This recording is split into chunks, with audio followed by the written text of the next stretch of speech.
friends, welcome to Circuit Info YouTube channel. Let's understand the working logic of this conveyor control system. Step 1. First switch on the MCB to supply power to the circuit. Step 2. Now press the start push button.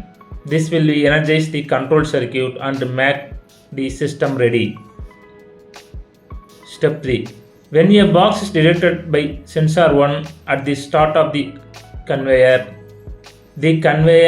motor will automatically start running. The box will move along the conveyor.